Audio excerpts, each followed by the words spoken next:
روز بخیر. رضا گیف هستم از آیتی آموز. امروز من با شما نشون میدم که چطور با افسانه‌ای ترین سامانه تاجیکی آیتی آموز از روی خط گذشت و چطور کورس‌های آن را خریداری کرد. و اگر که خواهید هم بتوانید خود را همچون آموزگار ثبت نام کنید. و برای این کار کردن با ما لازم است که با براوزر خود وارد شویم و این زمان من براوزری مایکروسافت اج را شدم و در آن می‌نویسم آیتی آموز در جای جستجو و تکمه اینتر را پخش می‌کنم. و بعداً گوگل اولین سامانه را پیشنهاد میکند. این سامانه آیتی آموز است و در بالای آن زیر میکنیم و بعداً این سامانه ما است. اگر که شما الکی در سامانه ما از روی خط گذشته باشید و شما لازم است تنها تکمه ادامه تحصیل را زیر کنید. ولی اگر که شما میخواهید که نامنویس شوید و شما لازم است که تکمه نامنویسی را زیر کنید و بعداً همین فرم را پر کنید. یا اینکه اگر که تنبال باشید با شما تنها لازم است که تکمه sign in with Google یا اینکه با طریق گوگل اگر که جیمیل داشته باشید را زیر کنید و طریق اتوماتیک شما میتونید که با سامانه ما نامنویسی کنید. ولی امروز من با شما نشان میدم که چطور از روی خط گذشت و می‌نویسیم با زبان تاجیکی تا که تاجیکانه کسبی شود. نام من رضا است و نسبم مسکیویف و بعدا نام کاربری یک وقتا من در اینستاگرام نام کاربری داشتم با نام ریو بیو و آن رو در اینجا نیز میگذارم و پست الکترونی هم است riobiv@gmail.com و بعدا گذرواژه که رمزی خود رو میگذارم. خواهش میکنم که شما هم یک رمز گذارید که آن استرانگ باشد، ابر قدرت باشد، چون که سیستمی که ما نصب کرده ایم آن با شما میگوید که رمز شما باید که با قوت باشد و تصدیق کنید همون رمز رو یا اینکه با زبان تاجیکی گذرواژه میشود. در اصل من هم نوعی چیز رو گفتم، سپاس با ذوالفقار، ولی به هر حال من حاضر رمزی ابر قدرت خود را میگذارم و بعدا از شما خواهش میکنم که پیش از اون که ثبت نام را زیر کنید با شرط های خدمت رسانی سامانه آیتی آموز راضی شوید یا که خواند یک بار که چی گپ خبر است در اینجا، چون که ما در اینجا نوشته ایم که معلومات شما رو چطور استفاده می‌بریم و شما چون استفاده برنده باید که دانید که معلومات شما با کدام مقصد استفاده برده میشن. و اگر که خواندید و گفتید که بله همه چی افسانه‌ای است و شما تنها لازم است که تکمه ثبت نام رو زیر کنید. و بعدا سامانه آیتی آموز با شما در پاچته یا که در پیامدان شما با پیامدان شما یک پیام میفرستد و من که از جیمیل رو استفاده میبرم در گوگل می نویسم gmail.com. در پیامدان خود شما از آیتی آموز این پیام رو میگیرید و ببینید چقدر پیام زیبا است. خواهش میکنم که تصدیق کنید که این پیام از ما است یا که نیست یا که کسی با شما فیشینگ ایمیلز میفرستد و میبینید که از info@itiamuz.com یعنی این رسما است، از ما است، تصدیق کردگی هستیم چون که دامین ما است و ببینید چه زیبا است. تصدیق پست الکترونیک. سلام رضا گیف. تشکر با شما برای وارد شدن به وبسایت ما. برای با اتمام رسانیدن ثبت نام حساب خود لطفاً تکمه این رو پخش کنید. بله این تکمه رو پخش میکنم تا که من ثبت نام خود رو در سامانه آیتی آموز تصدیق کنم و کمتر انتظار میشویم تا که سیستم این رو تصدیق کند. و بله هم افسانه‌ای است.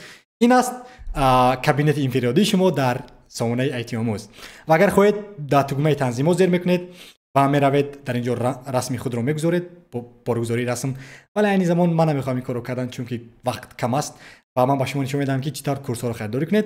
برای کورس ها رو خریداری کردن با شما لازم است که با تکمه کورس زیر کنید و بعدا از شما خواهش کرده می شود که هر یک کورس رو که میبینید ببینید که سنجش نباشد، چون که سنجش رو خرید نکنید چون که کارها در سامانه زیاد است.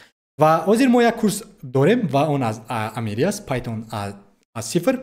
و اگر خواهید که شما این کورس رو خریداری کنید اول از شما خواهش میکنم که یک نواره که در اینجا رایگان است تماشا کنید که چطور اوی آموزگار با شما پسند هست یا اینکه نیست و بعدا باز در اینجاها رو ببینید این گونه چشمک ها اگر که باشند معنی اون رو دارد که این کورس رایگان است و شما در بالای اون زیر کرده آن رو میتونید تماشا کنید و بله یعنی این گونه گپ خبر است. و بعدا باز من توصیه میدم که شما یک بار خوانید که این کورس درباره چی است، شما چی میموزید بلا بلا بلا و بعدا حتی ما سرتیفیکات هم داریم، شهادت نامه. و اگر که با شما این پسند باشد و خواهید خریداری کردن با شما لازم است که تکمه علاوه به سبد رو زیر کنید و بعد از زیر کردن تکمه دیدن سبد یا اینکه در اینجا الکی سبد هست و من تکمه دیدن سبد رو زیر میکنم و این الکی باسکت یا که مکانی است که در مغازه آیتی آموز شما یک چیز خریداری میکنید و الکی با شما یک از پیشنهادها میکند که پیپال است. پیپال این خیلی مشهور است و شما میتونید که با طریق پیپال پرداخت کنید و اگر که خواهید با پیپال پرداخت کنید در بالا این یک بار زیر میکنید و بعدا این گونه به شما پیشنهاد میکند که پشت الکترونیک خود رو وارد کنید از پیپال رو و بعدا با طریق پیپال خریداری کنید. ولی من امروز با شما دیگر راه رو نشون میدم. با دیگر راه رو زیر میکنیم. خب در این صفحه هم یک بار دیگر ما با شما پیشنهاد میکنیم پرداخت آسان و زود رو از پیپال، چون که باز گفتم که پیپال خیلی زود کار میکند و با شما لازم نیست که اینقدر معلومات رو نویسید یا که پر کنید. ولی به هر حال الکی پشت الکترونیک طریق اتوماتیک است اگر که شما وارد شده باشید با سامانه و بعدا نشانی حساب رو پر میکنیم و برای مثال نام شما، نام من رضا است و آن رو به زبان روسی تاجیکی می نویسم گیوف. نشانی من زندگی میکنم در کوچه و رقم خانه‌مان 145 و کشوری که من زندگی میکنم بگیریم تاجیکستان و خواهش میکنم شما کشوری که زندگی میکنید رو نویسید و شهر دوشنبه و ناحیه باشد ناحیه رودکی و بعدا نشانی پشته یا که همون پشته که دارید برای مثال 735 100 و بعدا رقم تلفن با پلیس نویسید پلیس 992 13456 برای مثال. و بعدا اینجا از همه جای مهم است چطوره که شما میدونید ما پیپال، ویزا و ماسترکارد رو در سامانه خود قبول میکنیم و خوشبختانه این روزها در بسیار از کشورهای سیاره زمین ویزا و ماسترکارد رو قبول میکنن ولی متاسفانه در روسیه نه. ولی به هر حال اگر شما از روسیه باشید عذر زیاد من نمیدونم که چی طور انیزما شما سامانه ما رو استفاده میبرید ولی امیدوارم که در آینده ما حلش رو میابیم. ولی حالا انتخاب میکنیم کردیت کارت و دبیت کارت ها و یا اینکه پرداخت با پیپال رو یک بار دیگر. ولی من انتخاب میکنم کردیت و دبیت کارت ها و بعدا نگاه کنید دوستان میرون من این در تلفن موبیلی من است. در تلفن موبیلی من دارم برنامه الف موبی و در داخل برنامه الف موبی طریق اتوماتیک شرکت الف با شما ویزا میدهد. در برنامه وارد میشید و الف دیجیتال رو یا اینکه ویزا دیجیتال رو انتخاب میکنید. امروز من با شما نشون میدم وقتی که وارد میشیم با برنامه الف موبی خب در اینجا من دارم الف دیجیتال ویزا و دارم که برای مثال کارت ملی. ولی در بالای الف دیجیتال زیر میکنم و بعدا با من لازم است که رکویزیت های کارت رو دیدن. برای مثال با من در بالای تکمه دیدن زیر میکنم و طریق اتوماتیک همه معلومات های کارت من رو در اینجا نشون میده. انا اکنون چطوره که در اینجا رقم های اول و سال و ماه نوشته است و CVV کارت آنها رو باید که ما در همینجا وارد کنیم. برای همین من حاضر در اینجا وارد میکنم. برای مثال خواهش میکنم که از من رو نبینید با شما از خودتون رو وارد کنید. بعدا در اینجا ماه و سال رو میگذاریم از من نمیگویم CVC در همونجا است و آن هم زیر میکنید در اینجا. تمام. خوب در آینده اگر باز خواهید که خدمت رسانی ایتیومز رو استفاده برید و شما تنها لازم است که معلومات های پرداخت رو در حساب من نگهداری کنید برای ذخیره آینده و اگر خواهید که با ما یگان فرمایش یا اینکه یادداشت داشته باشید برای همین گپ زنید که هی ریزا گوشای تو چپر هستن البته که نکنید کنه ولی اگر یگان چیز از ما خواهش کردنی باشه در همینجا نویسید برای مثال خواهشی خود رو ما میبینیم این رو.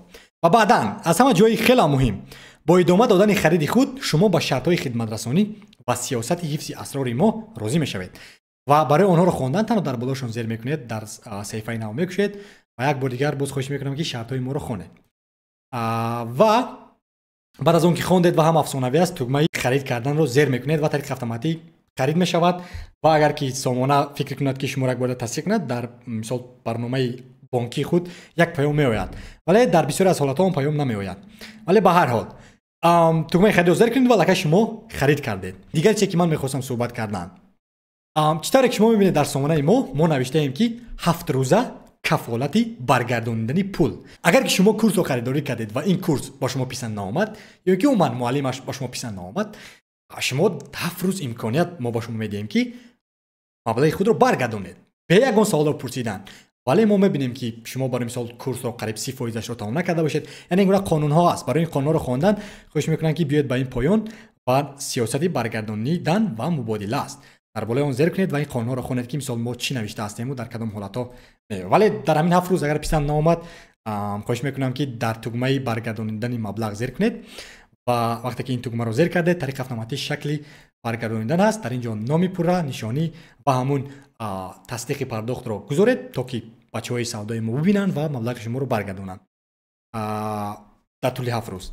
و این درخت که زیبا است هم برای دانشجو و هم برای ما، چون که ما میدونیم که چطور سیستم خود رو باز ابرقدرت‌تر کنیم و کورس‌های زیباتر سازیم. و بله دوستان مهربان، این بود یک نمونه چطور خرید کردن از سامانه مقبول ترین ما ایتی آموز. ولی اگر شما خواهید که همچون آموزگار باشید، شما تنها لازم است که در بالای صفحه نمایش زیر کنید و بعداً آموزگاران و بعداً در اینجا آموزگار شدن زیر میکنید و همین حال آغاز کنید رو زیر میکنید. اگر خواهید آموزگار شدن و تکمه همین حال رو زیر میکنید و بعداً در پشت درخواست شما بررسی شده ایستاده است و ما یک بار میبینیم درخواست شما را، با شما در تماس میشویم. اگر ببینیم که کورس های شما افسانوی و فانتاستیکی و معلم ابرقدرت هستید، شما را با سامانه حتما قبول میکنیم و بعدا شما میتونید که آموزگار باشید در سامانه ایتی آموز و یا اینکه در اینجا روید و یک بار شرط ها برای آموزگاران رو نیز بخوانید. و دوستان مهربان، این بود یک دیداربینی از سامانه ایتی آموز و امروز 6 اپریل سال 2024 است و این نوار رو من کرده ایستادم و در آینده اگر سیستم را ما باز زیباتر و ابرقدرت‌تر و نوتر کنیم، زمانوی تر کنیم، البته که این نوار عوض می شود، ولی این را در سامانه ایتی آموز هم خیلی میگذاریم برای حجت گذاری. ولی امروز این نوار به شما حتما کمک خواهد کرد. تشکر زیاد دوستان مهربان. تا نوارهای دیگر، خیر.